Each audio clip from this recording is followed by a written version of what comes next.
Olá, seja bem-vindo. Eu sou Alberte Egger, advogada com mais de 30 anos na atuação na Justiça do Trabalho e aqui eu vou te ajudar a atuar com segurança na advocacia trabalhista, mesmo sem você ter experiência.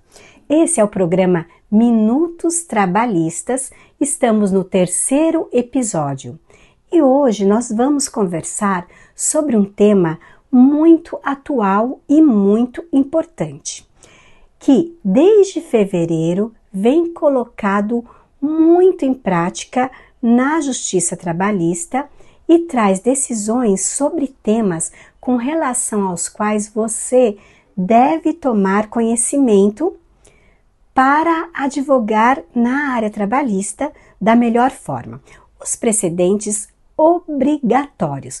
Você que está começando na área jurídica precisa entender que hoje conhecer os temas, os entendimentos obrigatórios já não é só uma questão de ter um diferencial, é parte de ter uma estratégia no processo. E o que são precedentes obrigatórios? Bom, são precedentes qualificados, assim eles são chamados também assim. E antes de mais nada, o que é um precedente? O precedente é uma decisão tomada em um caso concreto que serve como exemplo, como modelo de julgamento para outros casos semelhantes. Mas nem todo precedente é obrigatório. A obrigatoriedade veio com um novo modelo de processo, principalmente com o Código de Processo Civil de 2015, que influenciou todo o sistema, inclusive o sistema trabalhista, a forma trabalhista com relação à jurisprudência. O artigo 926 do Código de Processo Civil determina que os tribunais devem manter sua jurisprudência estável, íntegra e coerente. E o artigo 927 do CPC define quais são essas decisões de observância obrigatória, como incidentes de assunção de competência, que é o IAC, incidentes de resolução de demandas repetitivas, que é o IRDR, súmulas vinculantes do STF, decisões do STF em controle concentrado de constitucionalidade e, mais recentemente, os precedentes qualificados do TST. Mas como e quando surgiram os precedentes trabalhistas obrigatórios? Bom, até 2024, o TST não adotava esse formato, não adotava formalmente o modelo de precedentes qualificados. Existiam súmulas, orientações jurisprudenciais, decisões em casos repetidos, certo? Existiam essa forma de jurisprudência, mas nada com força obrigatória, com força vinculante.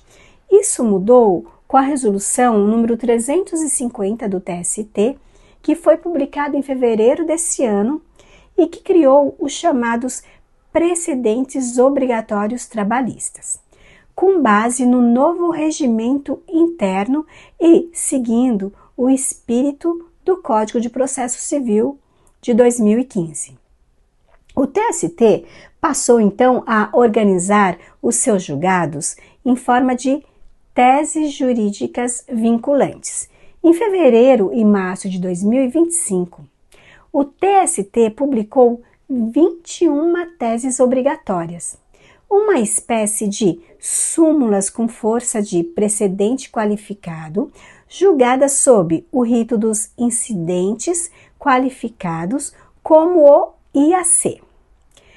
Elas tratam de temas sensíveis recorrentes, repetidos, como acúmulo de função ou de funções, intervalo do artigo 253 da CLT, cuidam também de temas como terceirização, indenização por danos morais, horas extras em regime de sobreaviso, sobre a multa do artigo 467 da CLT, sobre distribuição de ônus da prova, sobre muitos temas relevantes.